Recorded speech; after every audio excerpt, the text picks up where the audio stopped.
ഈ അടുത്ത കാലത്ത് പുറത്തിറങ്ങിയ PK ശാരംഗപാണിയുടെ ഒരു ആത്മകഥയുണ്ട്. ശാരംഗപാണി എന്ന് പറഞ്ഞാൽ പേരുകൊണ്ടൊരു പക്ഷേ എല്ലാവരും തിരിച്ചറിഞ്ഞു കൊള്ളണമെന്നില്ല. എന്നാൽ ഒരു കാലത്ത് മലയാള ചലച്ചിത്രവേദിയെ പുളകം കൊള്ളിച്ച വടക്കൻ പാട്ട് സിനിമകളുണ്ട്. അതൊരു പക്ഷേ ഒരു നിശ്ചിത പ്രായത്തിന് മുകളിലുള്ളവരൊക്കെ കണ്ടിട്ടുണ്ടാവും. പുതിയ തലമുറയ്ക്ക് അത്ര അറിഞ്ഞു കൊള്ളണമെന്നില്ല. ഉണ്ണിയാർച്ചയും തുമ്പോലാർച്ചയും പാലാട്ട് കുഞ്ഞിക്കണ്ണനും കടത്തനാടൻ അമ്പാടി വരെ 32 വടക്കൻ പാട്ട് സിനിമകളുടെ തിരക്കഥ എഴുതിയ ആളുടെ പേരാണ് ശാരംഗപാണി. ഒന്നുകൂടി കൃത്യമായി മനസ്സിലാകണമെങ്കിൽ ഇന്നും നമ്മുടെ വേദികളിൽ കടലിരമ്പമായി മുഴങ്ങുന്ന ആവേശത്തിന്റെ സാന്നിധ്യം വിപ്ലവ ഗായിക PK മേദിനി റെഡ് സല്യൂട്ട് എന്ന് ആരംഭിക്കുന്ന അനശ്വര വിപ്ലവഗാനത്തിന് മാസ്മരിക ശബ്ദം നൽകിയ അനുഗ്രഹീതയായ ഗായിക, ആ PK മേദിനിയുടെ സഹോദരനാണ് PK ശാരംഗപാണി. ഞാൻ അദ്ദേഹത്തെക്കുറിച്ച് ഇവിടെ പരാമർശിക്കാൻ കാരണം അദ്ദേഹത്തിന്റെ ആത്മകഥയിലെ ഒരു വാചകം ഇങ്ങനെയാണ്: 5ാം ക്ലാസ്സിലേക്ക് ജയിച്ചതിനു ശേഷം എനിക്ക് പഠനം തുടരാൻ കഴിഞ്ഞില്ല. അതിന്റെ കാരണം അദ്ദേഹം പറയുന്നു, അക്കാലത്ത് 5ാം ക്ലാസ്സിലേക്ക് ജയിച്ചു കഴിഞ്ഞാൽ മാസം 2 രൂപ വീതം ഫീസ് കൊടുക്കണമായിരുന്നു. മാസം 2 രൂപ ഫീസ് കൊടുക്കാനുള്ള ശേഷി അന്ന് ചുരുക്കം കുടുംബങ്ങൾക്കേ ഉണ്ടായിരുന്നുള്ളൂ. അതുകൊണ്ട് പഠനം തുടരാൻ കഴിഞ്ഞില്ല. അന്നത്തെ 2 രൂപയാണ്. അത് ഇന്നത്തെ എത്ര ആയിരം രൂപയായിരിക്കും നമുക്ക് സങ്കല്പിക്കാൻ പ്രയാസമാണ്. അപ്പോ 5ാം ക്ലാസ് മുതൽ പ്രതിമാസ ഫീസ് വേണമായിരുന്നു ഈ കേരളത്തിൽ. മഹാഭൂരിപക്ഷം വരുന്ന സാധാരണ കുടുംബങ്ങളിലെ കുഞ്ഞുങ്ങൾക്ക് ആ ഫീസ് അടയ്ക്കാൻ കഴിയില്ല.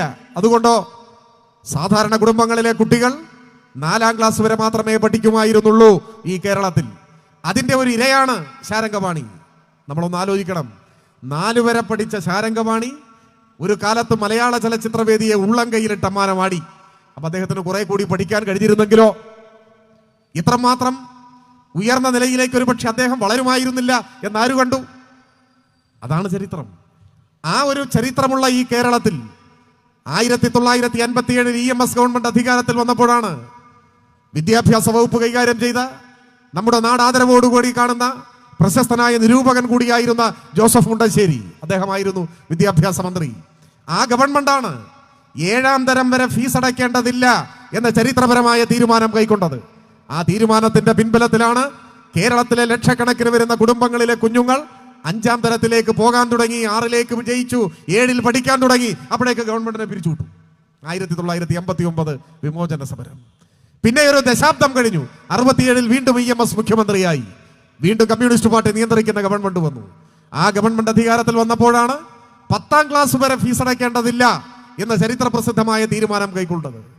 കേരളത്തിലെ സാധാരണ കുടുംബത്തിൽപ്പെട്ട ഒരു കുട്ടി ചരിത്രത്തിൽ ആദ്യമായി 10ാം ക്ലാസ് പാസ്സായത് 67 EMS ഗവൺമെന്റിന്റെ ചരിത്രത്തിൽ ഇടം പിടിച്ച ഈ തീരുമാനത്തിന്റെ ഭാഗമായാണ് നമ്മുടെ നാടിന്റെ വിദ്യാഭ്യാസ പുരോഗതി. അതുകൊണ്ടോ ഒരുപാട് കുട്ടികൾ സ്കൂൾ വിദ്യാഭ്യാസം പൂർത്തിയാക്കി, അവർ തുടർന്ന് പഠിച്ചു.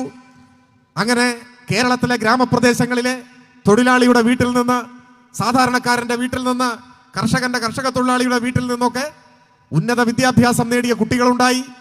അവർ മത്സര പരീക്ഷകൾ എഴുതി പാസ്സായി. അവരിൽ ചിലർ അധ്യാപകരായി, കുറച്ചുപേർ ഡോക്ടർമാരായി, എഞ്ചിനീയർമാരായി, ചില ആളുകൾ കളക്ടർമാരായി, വിവിധ ഉദ്യോഗസ്ഥന്മാരായി. ഇന്ത്യയിൽ ഗ്രാമപ്രദേശങ്ങളിലെ സാധാരണ കുടുംബങ്ങളിൽ നിന്ന് അധ്യാപകരും കളക്ടറും എഞ്ചിനീയറും ഡോക്ടറും എല്ലാം ആകുന്നത് ഈ കൊച്ചു കേരളത്തിൽ മാത്രമുള്ള ഒരു അത്ഭുതമാണ് എന്ന് നിങ്ങൾ കണ്ടോളണം. ആ അത്ഭുതം യാഥാർത്ഥ്യമാക്കിയ പാർട്ടിയുടെ പേരാണ് CPIM എന്ന് ചരിത്രത്തിൽ നിന്ന് നമുക്ക് വായിച്ചെടുക്കാനാകും. ഇന്നും രാജ്യത്തിന്റെ പല ഭാഗങ്ങളിലും സ്ഥിതി എന്താണ്? എല്ലാ കുട്ടികൾക്കും സ്കൂളിൽ പോകാൻ പറ്റുന്നുണ്ട്. പോഷകാഹാരക്കുറവ് കൊണ്ട് കുഞ്ഞുങ്ങൾ മരിച്ചു വീഴുന്നില്ലേ? അമ്മമാരുടെ പോഷകാഹാരക്കുറവ് കൊണ്ട് കുഞ്ഞു ജനിക്കുമ്പോഴേ കുഞ്ഞു മരിക്കുന്നു, അമ്മ മരിക്കുന്നു. ഇന്ത്യയിലെ പല സംസ്ഥാനങ്ങളിലും മരണത്തിന് വേണ്ടി മാത്രമുള്ള പിറവികൾ നടക്കുന്ന നാടായി രാജ്യത്തിന്റെ പല ഭാഗങ്ങളും ഇപ്പോഴും മനുഷ്യർ വൻകിട ജന്മിമാരുടെ കാൽക്കീഴിലെ പുഴുക്കളെ പോലെ നരക ജീവിതം നയിക്കുമ്പോൾ ജീവിത നിലവാര സൂചികയുടെ കാര്യത്തിൽ ഈ കൊച്ചു കേരളം അമേരിക്കയുമായി മത്സരിക്കുന്നു, ജപ്പാനുമായി, ഓസ്ട്രേലിയയുമായി, ബ്രിട്ടനുമായി മത്സരിക്കുന്നു. ലോകമാധ്യമങ്ങൾ, ലോകത്തിലെ സാമൂഹ്യ ശാസ്ത്രജ്ഞന്മാർ, സാമ്പത്തിക ചിന്തകന്മാർ കേരളത്തെ അത്ഭുതത്തോടു കൂടി കാണുന്നു. ഇതൊന്നൊരത്ഭുതം. ഒരു 3ാം ലോക ദരിദ്ര രാജ്യത്തിലെ ഒരു കൊച്ചു സംസ്ഥാനം ജീവിത നിലവാരത്തിന്റെ വിവിധ സൂചികകൾ വെച്ച് വികസിത മുതലാളിത്ത രാജ്യങ്ങളോട് മത്സരിക്കുന്നു. അതിന് മലയാളിയെ അതിന് പ്രാപ്തനാക്കിയത് ഈ മഹാപ്രസ്ഥാനമാണ്.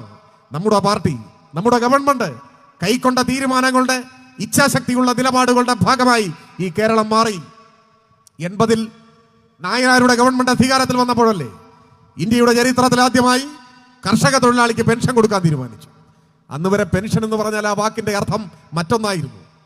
സർക്കാർ ഉദ്യോഗമുള്ളവർ ഒരു നിശ്ചിത വയസ്സിൽ സർവീസിൽ നിന്ന് വിരമിക്കുമ്പോൾ പിന്നെ മരണം വരെ അവരുടെ സേവനത്തെ മതിച്ചുകൊണ്ട് സർക്കാർ ഒരു നിശ്ചിത തുക മാസം തോറും കൊടുക്കും. അതാണ് പെൻഷൻ എന്ന് വെച്ചാൽ സർക്കാർ ഉദ്യോഗസ്ഥന്റെ ഔദ്യോഗിക ജീവിതത്തിന് ശേഷം കിട്ടുന്ന വേതനമാണ് പെൻഷൻ. അതായിരുന്നു പെൻഷന്റെ അർത്ഥം.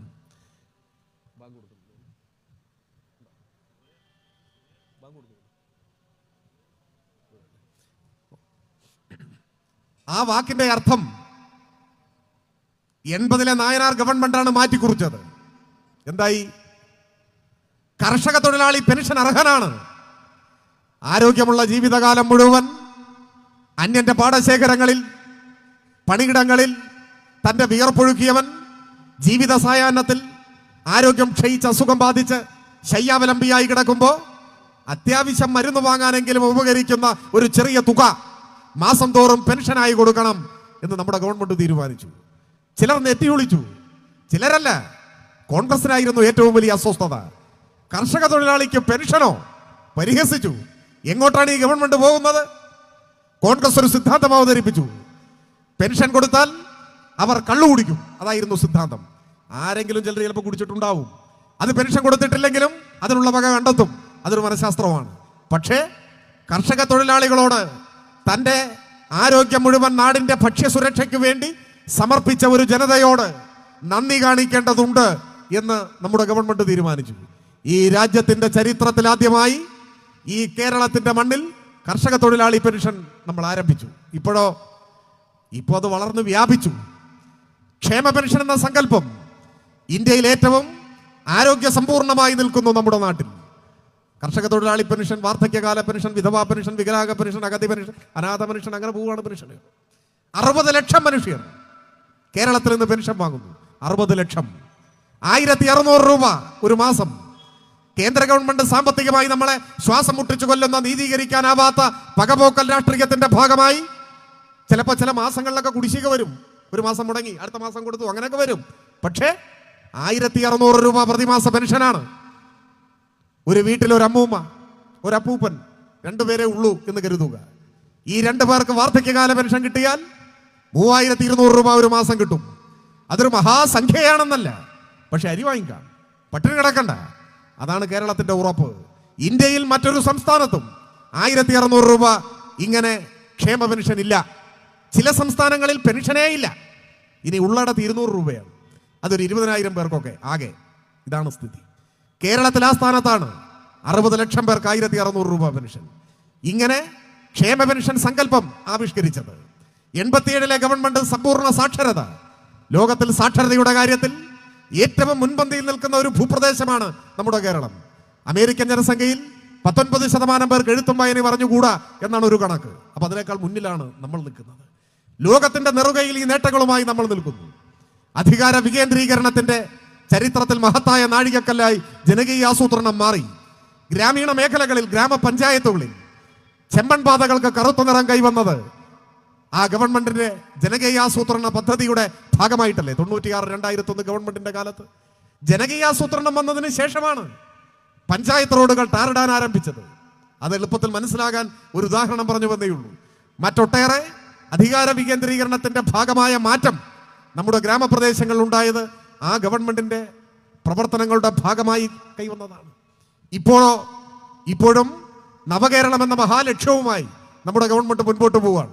ആ കാര്യത്തെക്കുറിച്ചെല്ലാം നന്ദേട്ടൻ ഇവിടെയുണ്ട്, സംസാരിക്കും. ഞാൻ പറഞ്ഞു വന്നത്, ആധുനിക കേരളത്തിന്റെ സൃഷ്ടാക്കളായ നാം മലയാളിയെ അവന്റെ ജീവിത നിലവാരത്തിന്റെ അടിസ്ഥാനത്തിൽ ലോകത്തിന്റെ നെറുകയിലേക്ക് കൈപിടിച്ചാനയിച്ച നമ്മുടെ പാർട്ടി, നമ്മുടെ ഗവൺമെന്റ്.